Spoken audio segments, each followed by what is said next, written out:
مگر جائیں ضرور ان کے سامنے ضرور بیٹھیں.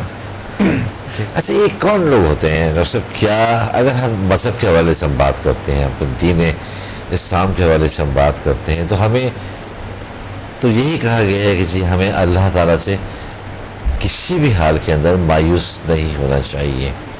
اب جب اس طرح کی سچویشنز آ جاتی ہیں جی تو یہ ڈپریشن جو ہے یہ ایک مایوسی کی ہی کیفیت کا دوسرا نام ہے کہ ہم اتنے نا امید ہو چکے ہوتے ہیں اس پرابلم کی وجہ سے، اس پریشانی کی وجہ سے، کہ ہم ڈپریشن میں چلے جاتے ہیں کہ اب یہ نہیں ہوگا کام. اور جیسا کہ ابھی آپ نے کہا کہ نہیں ہوگا تو پھر زندہ کیسے رہیں گے، زندگی آگے کیسے بڑھے گی.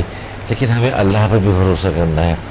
چلے اب ایک شخص ہو ہی گیا ہے، اب وہ آپ کے پاس آتے ہیں تو آپ انہیں پھر سمدہ ہیلنگ کے ذریعے ان کے اندر وہ انرجی آپ پینیٹریٹ کرتے ہیں یا وہ باڈی کے اندر کہ وہ اپنے ان تمام خدشات، ان تمام ڈپریشنز. میں ایک اور مثال دیتا ہوں. یہ 3 سال پہلے کی بات ہے. ایک شخص، ایک لیڈی، وہ یہ تھے کہ ان کے ہمسایہ اور ان کے تھوڑے کچھ عزیز بھی لگتے تھے وہ لوگ. وہ ان کے پاس بہت سارا دنیا، مال، دولت، بڑی ایک کیا ہوتا. تو ان کو کمزور وہ لوگ سمجھ کے، ان لوگوں کو کمزور سمجھ کے اور لاچار بیچار سمجھ کے اس کا انسلٹ کرتے تھے. ان لوگوں کی جو ہے کہ یعنی آپ تو غریب ہے، آپ بیچارے ہیں، آپ کچھ بھی نہیں ہیں، آپ کیا ہو سکتے ہیں، آپ کیا ہیں. یعنی وہ واقعی ان لوگوں کو تنگ کرتے تھے.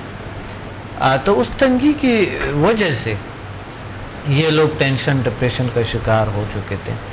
بڑی سٹریس اور ٹینشن میں رہتے تھے. خوف، بہت بری خوف تھے اس کو. تو وہ کہتے میں HMF سیکھنا چاہتی ہوں، مجھے سمدہ نہیں چاہیے، مجھے HMF سیکھنا ہے تاکہ میرے پاس مال دولت آئیں اور میں ان لوگوں کو کر کے دکھاؤں تاکہ اس پہ ہم حاوی رہیں. بس میں نہیں کہتے صرف اسی لیے میں نے یہ HMF سیکھنا ہے. تو میں نے کہا دیکھیں، سب سے پہلے تو جو یہ قبول کریں کہ وہ جو لوگ ہیں ان کے پاس مال دولت ہے اور آپ کے پاس نہیں ہے یا کم ہے، اس سے کم ہے، یا کوئی کہتا نہیں ہمارے پاس تو کچھ بھی نہیں ہے. اب وہ ہمارے اتنا انسلٹ کرتے ہیں، اتنا ہر چیز ایسے دکھاتے ہیں میرے بچوں کو، میرے فلاں کو. میرے بچے ٹینشن، ڈپریشن کے شکار ہو سکتے ہیں، احساس کمتری کے شکار ہو سکتے ہیں. وہ لوگ عجیب غریب چیزیں کرتے ہیں اور حرکتیں کرتے ہیں، بہت سی چیزیں دکھاتے ہیں. ساتھ گھر ہیں تو ایک دوسرے سے نظر بھی آ رہے ہیں، یہ ایک گھر ہمارے ہے، دوسرا ان کا ہے. وہ بڑے مسائل ہیں ہمارے، یہ بہت کیا ہے. تو وہ رو پڑی.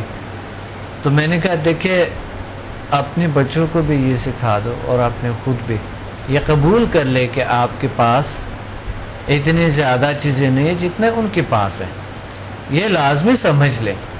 لیکن یہ ہو سکتا ہے نہیں، یہ ہوگی کہ آپ میں زیادہ ایک وقت آئے گا کہ آپ کے پاس زیادہ، اس سے زیادہ مال دولت ہوں گے. کہتا ہے وہ تو بڑے عجیب، بڑے وہ شروع ہو گئی کہ وہ تو بڑے آرام کے کھانے. میں کہ آپ حلال پہ سوچیں گے. انہوں نے سوچا ایسے ہوں گے کہ حرام پہ تو حرام کے بھی مل جاتے. آپ حلال پہ سوچیں تاکہ اس سے اگر آپ کے پاس کم بھی ہو اس پہ صبر کریں. آپ کے پاس دولت آئیں گے، آپ کے پاس، اور سب سے بڑی دولت تو آپ کی جو وہ ایک بات کر رہی تھی، وہ کہ بات یہ کہ میرے بچے اسکول میں ایک فرسٹ آئے، وہ بڑے اچھے گریڈ لیتے ہیں اور وہ میرے بچے ان سے زیادہ اچھے گریڈ لیتے ہیں. تو میں کہا یہ اگر اس طرح اچھا گریڈ لیتے ہیں تو یہی آپ کو خوشی ہونی چاہیے اور آپ کو ایک احساس سے کمتری میں مبتلا نہیں ہونی چاہیے آپ کو. کہتا ہے ان کے بچے تو پڑھتا ہی نہیں ہے، کوئی ادھر نکل گیا کار پہ، کوئی ادھر گیا، کوئی ادھر گیا، تھوڑے سے پیسے دے کے تو کامیاب ہو گیا، ایسا ہوا. تو میں نے کہا دیکھیے، آپ کو یہی سب سے بڑی طاقت آپ کے پاس یہی چیز ہے. اور اپنے بچوں کو یہ سکھا دو کہ دیکھیں ہم کمزور نہیں، اللہ تعالیٰ کی بہت بڑی طاقت ہے ٹھیک ہے، کسی سے اور خوش رہیں کہ اگر اللہ نے ان کو کچھ دیے ہیں تو آپ خوش رہیں، کوئی بات نہیں ہے، آپ خود حسد نہ کریں۔ اگر وہ آپ کے انسلٹ کرتے بھی ہیں، اگر وہ آپ کے انسلٹ کرتے ہیں تو کوئی بات نہیں ہے، وہ ان کے اپنے بیہیویئر پہ ڈیپینڈ کرتے ہیں۔ آپ کے بیہیویئر تو اچھے ہونے چاہیے نا، صحیح، آپ کے تو ان کے ساتھ اچھے ہونے چاہیے۔ آپ کو کیا فرق پڑے گا اگر وہ آپ کی کمزور سمجھ کے، آپ کو فرق نہیں پڑنی چاہیے اس چیز پہ۔ آپ اپنی طاقت لائیں کہ ہم بھی زندگی میں بڑھ سکتے ہیں، اور اپنی سب سے بڑی کامیابی، انسان کی سب سے بڑی دولت انسان کے پاس کہ آپ نے اتنا کچھ برداشت کیے ہیں، آپ کی اخلاق ہے سب سے بڑی دولت۔ اچھا حسد جیسے بھی آپ نے کہا، حسد کو ہم کہاں لیں گے جب ہم کسی سے حسد کر رہے ہیں؟ تو کیا یہ اٹس سیلف کوئی ایک ڈفرینٹ چیز ہے، یا یہ بھی کہیں ایک کمپلیکس اور کوئی اسٹریس یا ڈپریشن سے تو کوئی تعلق نہیں ہے؟ حسد یہ سم تھنگ ڈفرینٹ۔ حسد جہاں پر آتے ہیں، ایک انسان بہت زیادہ سیلفش ہوتے ہیں، بہت زیادہ خودخواہ جسے کہہ سکتے ہیں، خودخواہی کی وجہ سے ہوتے ہیں۔ صحیح۔ اور ایسے لوگ 100 میں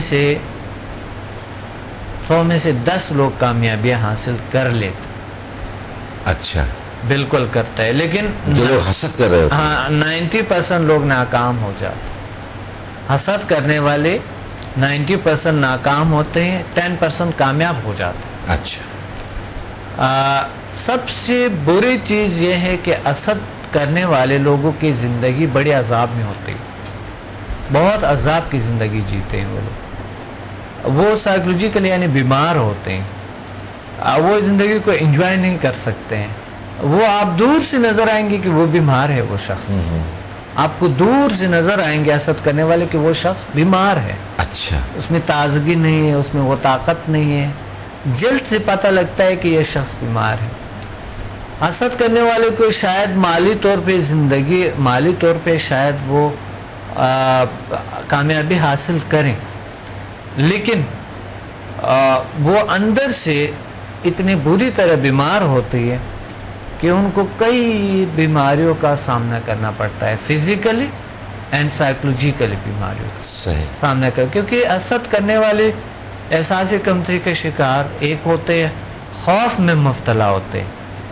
اچھا، بیسیکلی حسد کرنے والے جو ہے نا وہ خوف میں مبتلا ہوتے ہیں، یعنی احساس کمتری کا شکار ہوتے ہیں وہ لوگ صحیح، جو حسد کرتے ہیں۔ تو حسد کرنے والے یعنی ان کو چاہیے کہ حسد تو ایک یعنی بہت بری اور بہت بدترین بیماری، اور بالخصوص مذہب کے حوالے سے حسد کرنے والے کو تو بہت برا عذاب اللہ نے ڈالا ہے، بہت برا عذاب ہے اس کے لیے حسد۔ تو اس لیے وہ شاید ایسا چیزیں حاصل کرے جو ان کے لیے وہی چیزیں بھی ان کے لیے بلا بن جاتا، وہی چیزیں بھی ان کے لیے پرابلم بن جاتا ہے بعد میں، وہی چیزیں ان کے لیے زندگی میں رکاوٹیں پیدا کرتے ہیں۔ تو بات یہ ہے کہ ایسے لوگ شکار ہوتے ہیں احساس کمتری کا اور خوف کا کہ اگر ان کے پاس کوئی ایسا چیز ہے تو یہ میرے پاس بھی ہونی چاہیے۔ اب یہ احساس کہاں سے آتا ہے؟ سائیکولوجی کے حوالے سے جب ہم اس کا اسٹڈی کرتے ہیں کہ یہ احساس کیسے آتے ہیں کہ ان کے پاس اتنا نہ ہو میرے پاس ہو، یا ان کے پاس کیوں ایسا ہے، ان کی شخصیت کے وہ اچھے، ان کے باقی کارکردگی کے وہ اچھے، ان کے علم کے وہ اچھے، ان کے جو ہے دولت ہے ان کے پاس کیوں اچھے ہیں، میرے سے کیوں زیادہ ہیں، یا ان کی شہرت ہے کیوں زیادہ ہیں، یا کسی نے کو کیوں یہ ترجیح دی ہے مجھے کیوں نہیں دی ہے، یا یہ ترجیح مجھے ہونی چاہیے ان کو نہیں ہونی چاہیے۔ تو یہ احساس کہاں سے اٹھتے ہیں، یہ بہت بڑی موضوع ہے۔ صحیح، یہ کہاں سے اٹھتے ہیں، پیچھے سے کہاں سے اٹھتے ہیں، اس کا وجہ کیا ہے؟ صحیح، یہ وہاں سے اٹھتے ہیں، مائنڈ کی لاشعور سے یہ اٹھتے ہیں کہ ان کو تربیت، انہوں نے اپنے مائنڈ کو ایسا بنایا گیا ہے کہ انہوں نے چھیننا ہے، صحیح، انہوں نے چھیننا ہے، حاصل کرنا ہے کسی بھی طریقے سے، چھین لو بس. اور وہ چھین لیے، وہ کچھ بھی ہو سکتا ہے، وہ جو ہے نا بچھو بھی ہو سکتا ہے. انہوں نے چھیننا ہے بس کہ کسی کے پاس، اس کے لیے بچھو بھی بن سکتا ہے، وہ اس کے لیے سانپ بھی بن سکتا ہے، وہ اس کے لیے ہو سکتا ہے وہ سونا بھی بن جائے. صحیح. تو حسد کرنے والے جو ہے نا اس کے بری طرح بیماری یہ ہیں. اور اس کا مختصر میں آپ کو بتاؤں کہ یہ مائنڈ سے نکل جاتے ہیں اندر سے. اچھا. اور یہ سیلفشنس کی وجہ سے اور احساس کمتری کی وجہ سے، خوف کی وجہ سے. اچھا، یہ نیگیٹیوٹی میں بھی آتا ہے، تو ہم اس حوالے سے بات کرتے ہیں، لیکن ایک بریک ہمیں لینا ہے دوستوں. یہاں پر ناظرین، یہاں پر ہمیں ایک بریک لینا ہے، ہمارے ساتھ رہیے، ملتے ہیں بریک کے بعد.